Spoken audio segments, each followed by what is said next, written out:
Barbie Corteza update. Yan po si Barbie sa kanyang Instagram. Yan, family date with celebration.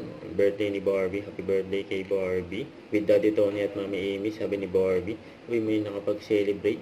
Nakakaiyak yung parmesan crusted. Bebe stick. Yan, sarap po. Yan, kumain sila sa isang restaurant. Enjoy. At trending din si Barbie at press conference ng horror movie ni Barbie na Penthouse 77. Ang galing sumagot ni Barbie sa mga tanong ng mga press. Ang ibang klase si Barbie. Ang ganda pa nga ni Barbie, oh. Ang July 30 na yan. Salamat po sa lahat na nagpunta for braving the storm. Thank you so much for being here. It means a lot to all of us.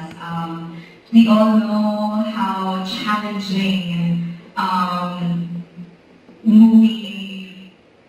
movie industry is today. So we really appreciate all your efforts of being here and helping us promote a very beautiful project.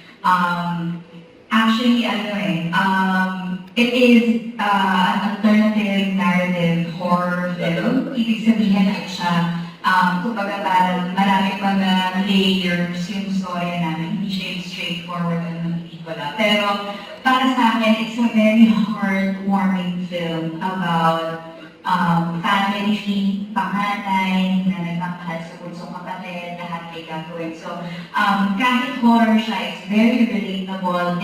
It's a movie for everyone. Kaya, dapat po talagang panoorin ng lahat. July 30 po!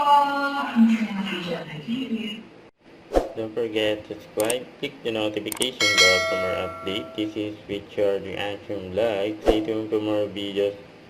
See ya.